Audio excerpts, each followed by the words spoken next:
Di ujung kampung Sukamulia, berdiri sebuah rumah megah berpagar besi tinggi dan berhiaskan ornamen ukiran Timur Tengah. Rumah itu milik seorang janda kaya yang dikenal dengan sebutan Bu Hajah Maryam. Ia selalu tampil anggun dengan jubah putih dan kerudung panjang yang menutupi dada, seolah menyelimuti seluruh hidupnya dengan kesucian.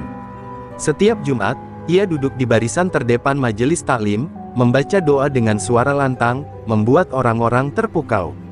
Namun, bagi mereka yang pernah melihat wajahnya tanpa senyum ketika pintu rumahnya tertutup, akan tahu, di balik kelembutan itu ada kekerasan yang tersembunyi.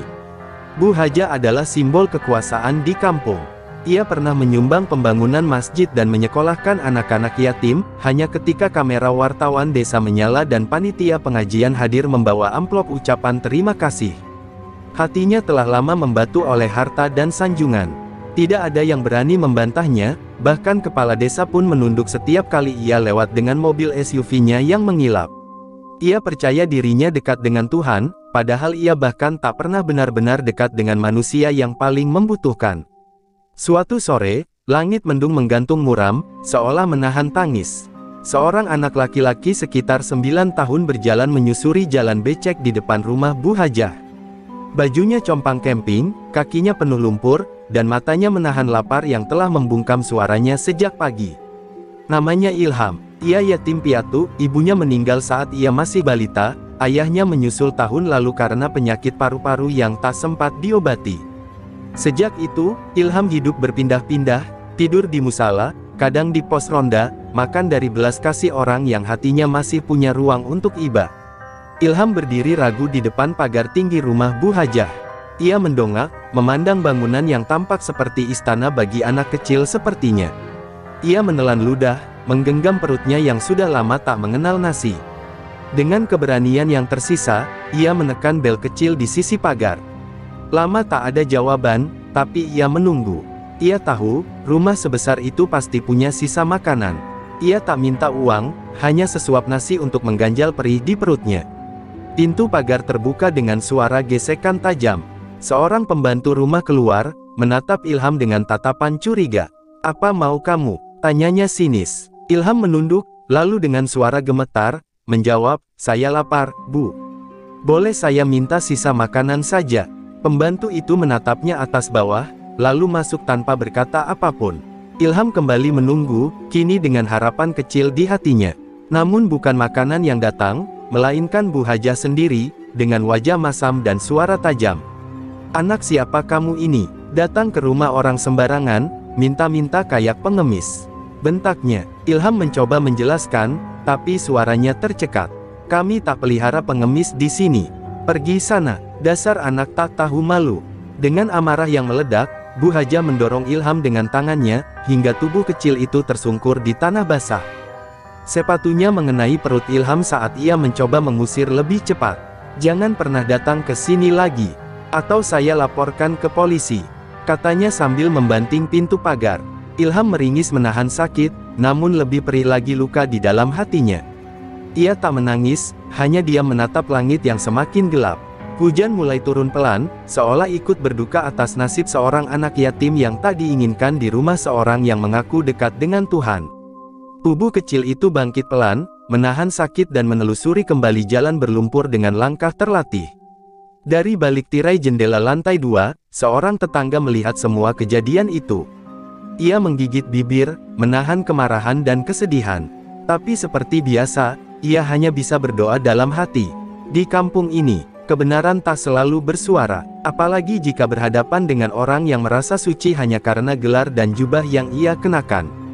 Malam itu hujan turun deras seolah langit benar-benar tak sanggup lagi menyimpan air matanya. Ilham berjalan terlatih menembus dingin dan gelapnya malam. Tubuhnya basah kuyup, bajunya menempel pada kulit yang mulai menggigil. Luka di perutnya akibat sepatu Bu Hajah mulai terasa nyeri, tapi Ilham tak mengeluh. Ia terus melangkah, seolah kaki kecilnya digerakkan oleh harapan yang tak ingin mati meski dunia tampak begitu kejam. Di sudut pikirannya, ia masih mencoba memahami, mengapa seorang yang dipanggil Hajah bisa begitu tega. Sementara itu, di dalam rumah megah, Bu Hajah duduk di ruang tamunya yang hangat sambil menyeruput teh. Wajahnya masih menyiratkan kekesalan. Dasar anak nakal, mungkin saja dia mau mencuri, gumamnya pelan, mencoba membenarkan tindakannya sendiri. Di sisi lain ruangan, pembantunya tampak gelisah, menunduk tanpa berani bicara. Hati kecilnya terasa perih, tapi ia tahu bahwa mempertanyakan tindakan majikannya sama saja dengan menggali kubur sendiri. Maka ia memilih diam, seperti banyak orang lain yang sudah terbiasa membiarkan ketidakadilan tumbuh dalam diam. Ilham akhirnya tiba di sebuah musala kecil yang biasa ia singgahi untuk tidur. Lantai musala dingin, hanya beralaskan sajadah tipis yang lembab oleh udara malam. Ia berbaring perlahan, tubuhnya gemetar dan matanya sembab. Tangannya yang kecil memeluk perutnya, bukan hanya menahan rasa sakit, tetapi juga sepi yang mencekam.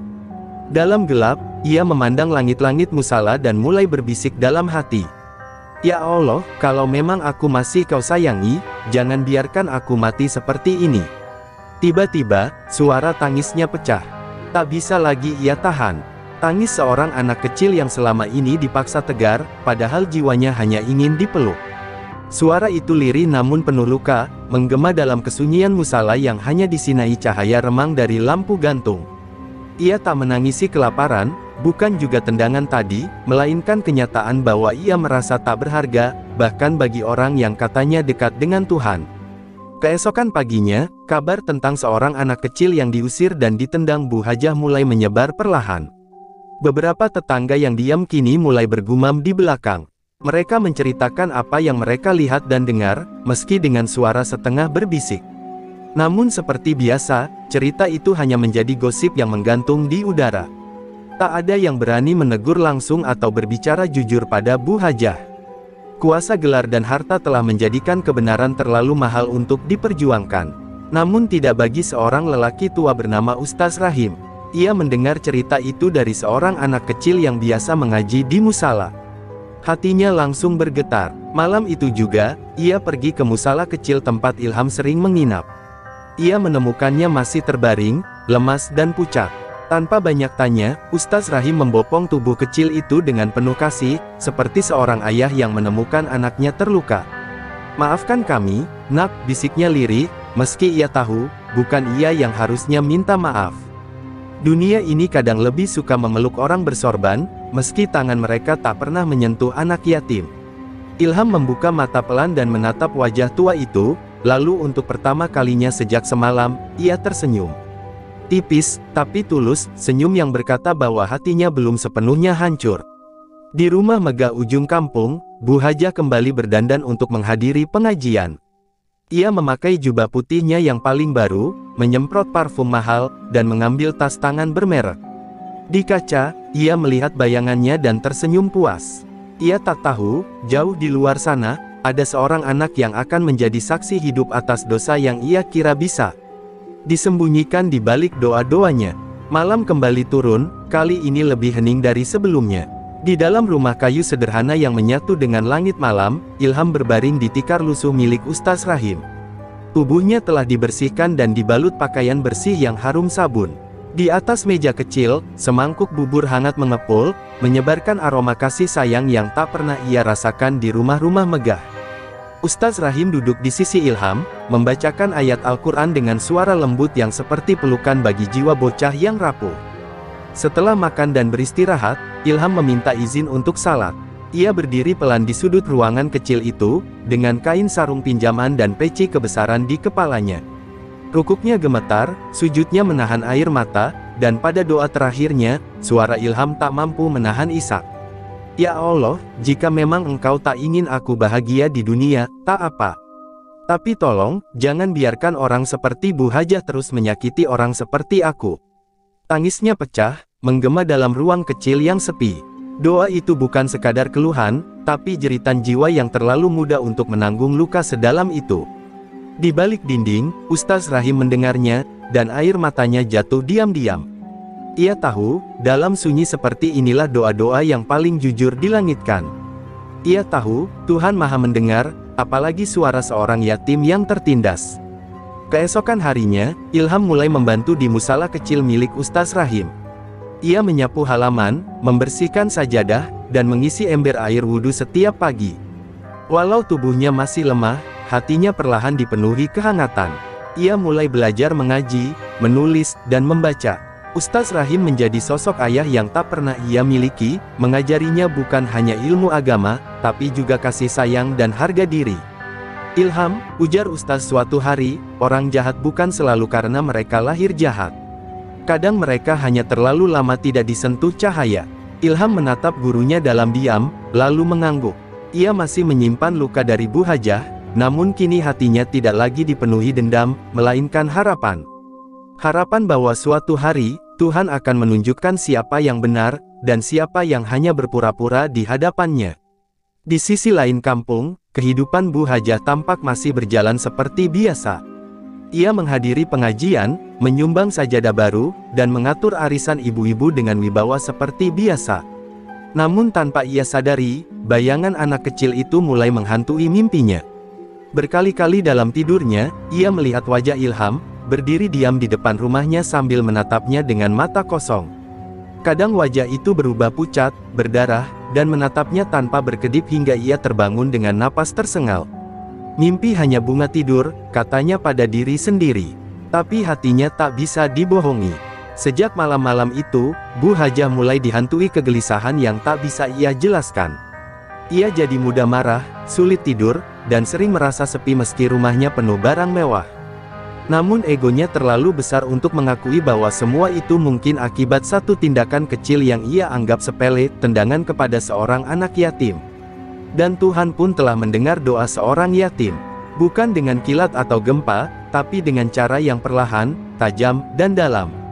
Seperti hujan yang tak langsung menumbangkan pohon, tapi melapukkan akar-akarnya dari dalam. Beberapa pekan setelah mimpi-mimpi ganjil itu, hidup Bu Hajah mulai berubah tanpa peringatan. Suatu pagi, ia menerima telepon dari kepala sekolah anak bungsunya, Raka. Suaranya panik. "Bu, kami menemukan Raka pingsan di kamar mandi." Setelah diperiksa, ada bekas suntikan di lengan kirinya. Dunia Bu Hajah runtuh seketika.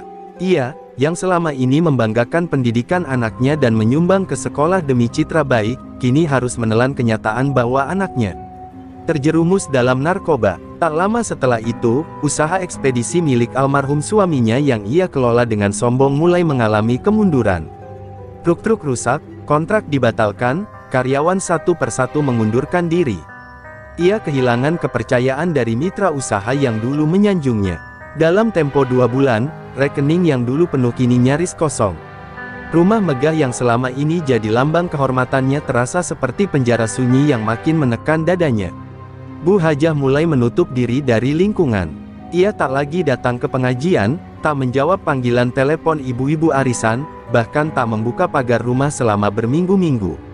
Wajahnya pucat, tubuhnya kurus, dan kerudung yang dulu rapi kini sering lusuh dan kusut.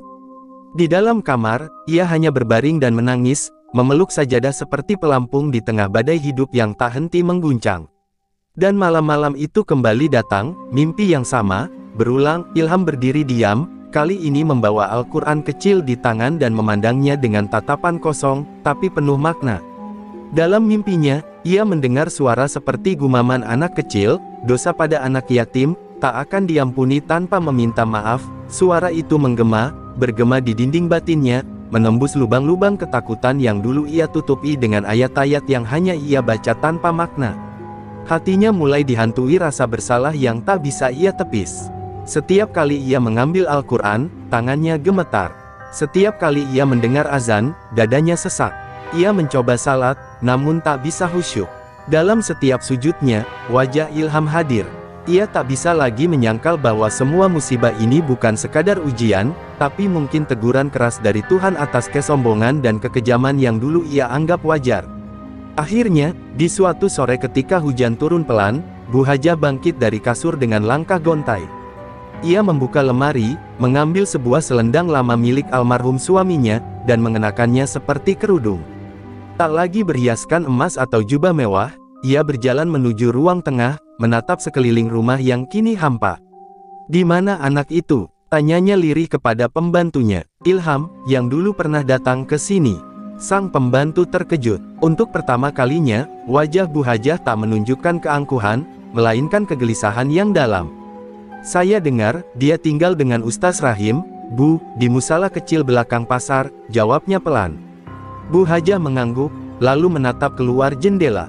Hujan membasahi kaca, seperti air mata dari langit yang mengajak ia pergi menuju penebusan. Di lubuk hatinya yang paling dalam, Bu Hajah tahu, ia telah melakukan kesalahan yang tak bisa ditebus dengan uang atau ucapan doa.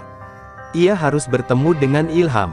Ia harus menatap matanya dan meminta maaf, karena hanya dari sanalah ia bisa mendapatkan kembali bagian dari jiwanya yang telah hilang. Langit masih mendung ketika Bu Hajah melangkahkan kaki keluar dari rumahnya untuk pertama kalinya dalam beberapa bulan. Angin membawa bau tanah basah dan ranting gugur, seolah alam pun menyambut perjalanannya yang berbeda dari biasanya. Tidak lagi dengan mobil mewah dan sopir, Bu Hajah berjalan kaki, menyusuri gang-gang kampung yang dulu ia pandang sebelah mata. Setiap langkahnya terasa berat, bukan karena lelah, tapi karena beban rasa bersalah yang menggelayuti setiap hela napasnya. Sesampainya di musala kecil dekat pasar, ia berdiri di depan pintunya yang terbuka. Dari celah kayu yang mulai rapuh, ia melihat seorang anak laki-laki sedang menyapu halaman dengan sapu lidi. Tubuhnya kurus, namun gerakannya cekatan dan wajahnya tenang. Di bawah sinar matahari senja yang temaram, wajah itu tampak seperti harapan yang sempat hilang. Tanpa sadar, air mata Bu Hajah menetes. Itulah Ilham. Namun sebelum ia sempat memanggil, langkahnya terhenti oleh bayangan takut. Apakah anak itu masih ingat? Apakah ia akan memaafkan? Dalam hatinya, pergolakan terjadi. Ia, seorang hajah, kini berdiri sebagai pendosa di hadapan seorang yatim piatu. Sebuah kedudukan yang menyakitkan bagi ego, tapi juga satu-satunya pintu menuju ketenangan jiwanya yang telah lama hilang. Ilham melihat sosok perempuan berjubah kusam berdiri di depan musala. Ia menatap tajam, mencoba mengenali. Dan saat wajah itu terlihat jelas, tubuhnya menegang. Ia mengenali wanita itu, wajah, suara, dan terutama luka di perut yang sempat ia rasakan saat wanita itu menendangnya. Namun anehnya, tak ada kemarahan di wajah Ilham. Hanya keheningan dan pertanyaan dalam matanya, mengapa dia di sini? Bu Hajah melangkah maju, tangisnya pecah tanpa bisa ia tahan. Ilham, nak, maafkan saya, suaranya serak, tubuhnya bergetar, dan ia pun jatuh bersimpuh di hadapan bocah itu. Saya telah salah. Saya tidak pantas disebut hajah, bahkan mungkin tak pantas disebut manusia hari itu. Suaranya terputus oleh isakan, tangannya meraih kaki kecil Ilham, memohon seperti seorang hamba yang tersesat terlalu lama dalam kegelapan. Ilham terdiam, ia menunduk, menatap perempuan yang dulu mengusirnya seperti binatang, kini bersujud memohon maaf. Hatinya bergemuruh, penuh luka yang belum sepenuhnya sembuh. Tapi di sela itu, ada suara Ustaz Rahim yang ia ingat, memaafkan bukan untuk mereka, tapi untuk membebaskan hatimu sendiri. Dengan perlahan, ia berlutut, memegang tangan Bu Hajah, dan berkata pelan, saya sudah memaafkan sejak malam saya berdoa waktu itu, Bu. Kata-kata itu menembus jantung Bu Hajah seperti cahaya yang membakar kabut dosa. Ia menangis lebih keras, bukan karena penyesalan, tapi karena kebaikan Ilham jauh melampaui harapan dan harga dirinya. Seorang anak yatim yang telah ia tendang, justru kini menjadi malaikat kecil yang membebaskannya dari neraka batin yang selama ini ia cipta sendiri. Saat matahari tenggelam perlahan, Bu Hajah masih bersimpuh di halaman musala. Ilham berdiri di sampingnya, dan dari kejauhan, Ustaz Rahim memperhatikan dalam diam. Ia tahu, hari itu bukan hanya menjadi saksi pertemuan dua jiwa, tetapi juga hari di mana satu doa seorang yatim telah mengubah nasib dan menyelamatkan seseorang dari kehancuran jiwanya sendiri. Hari-hari setelah pertemuan itu menjadi titik balik dalam hidup Bu Hajah. Ia tak lagi kembali ke rumah megahnya, melainkan memilih tinggal sementara di musala bersama Ilham dan Ustaz Rahim.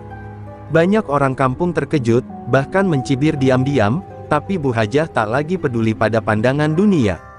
Di musala kecil itu, ia mulai belajar makna Islam yang selama ini hanya ia kenakan sebagai identitas, bukan dijalani sebagai cahaya dalam hati. Setiap pagi, ia membersihkan halaman musala bersama Ilham. Tangannya yang dulu tak pernah menyentuh debu, kini terbiasa menggenggam sapu dan mencuci kamar mandi. Ia belajar mengaji dari awal, kali ini bukan untuk pamer, tapi untuk menyembuhkan. Suara lantunan ayatnya masih terpatah-patah, tapi penuh penghayatan. Kadang ia menangis di tengah-tengah bacaan, merasa kecil di hadapan Tuhan yang Maha Pengampun, namun juga Maha Adil. Ilham pun perlahan tumbuh lebih kuat. Wajahnya mulai berseri, tubuhnya tak lagi tampak ringkih. Di bawah asuhan Ustaz Rahim dan dengan kehadiran Bu Hajah yang kini tulus merawatnya, ia kembali menemukan rasa memiliki, bukan terhadap harta atau rumah, tapi terhadap tempat di mana ia merasa dicintai. Bu Hajah bahkan mulai menyebut dirinya, Ibu, di depan Ilham, dan bocah itu tak lagi menolak.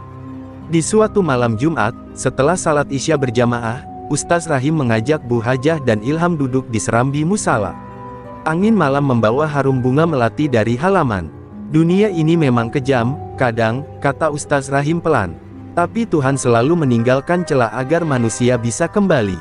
Dan malam ini, saya melihat dua jiwa yang saling menyembuhkan luka satu sama lain. Bu Hajah menunduk, air matanya mengalir tanpa suara. Beberapa bulan kemudian, musala kecil itu berubah. Warga sekitar, yang tadinya acuh, mulai datang karena mendengar kisah Bu Hajah dan Ilham. Sumbangan datang tanpa diminta, bukan dari pameran harta, tapi dari kekuatan kisah yang menyentuh hati. Musala itu diperbaiki, dibangun ruang belajar kecil, dan kini menjadi tempat anak-anak yatim mengaji dan belajar setiap sore. Bu Hajah menjadi ibunda bagi mereka, bukan dengan gelar, tapi dengan hati. Suatu pagi, Ilham menulis surat untuk ayah dan ibunya yang telah tiada. Dalam surat itu, ia bercerita bahwa ia tak lagi kesepian. Bahwa ia sudah memaafkan semua luka yang dulu membuatnya hampir kehilangan hidup. Dan bahwa ia kini memiliki ibu baru, bukan karena darah, tapi karena kasih yang tumbuh dari pengampunan. Ia menaruh surat itu di bawah pohon jambu di halaman musala, tempat ia sering berdoa dulu. Pada akhirnya, Bu Hajah pun menemukan ketenangan yang tak pernah ia dapat dari arisan, rumah mewah, atau gelar haji. Ia sadar bahwa surga bukan untuk mereka yang sibuk menilai orang lain, tapi bagi mereka yang berani merendahkan diri, meminta maaf, dan mengasihi dengan tulus. Ia tak tahu berapa lama hidupnya tersisa, tapi ia tahu, ia ingin menghabiskannya di musala kecil itu, bersama anak-anak yang dulu pernah ia abaikan. Dan Ilham, ia bukan lagi anak yatim yang diusir dan ditendang. Ia kini menjadi cahaya di tengah luka. Doanya telah menggetarkan langit, dan dari kepedihannya, lahirlah perubahan. Di wajahnya, kini terpantul keteguhan seorang anak yang pernah diinjak, tapi memilih memaafkan, dan dari situlah Tuhan menunjukkan keajaiban.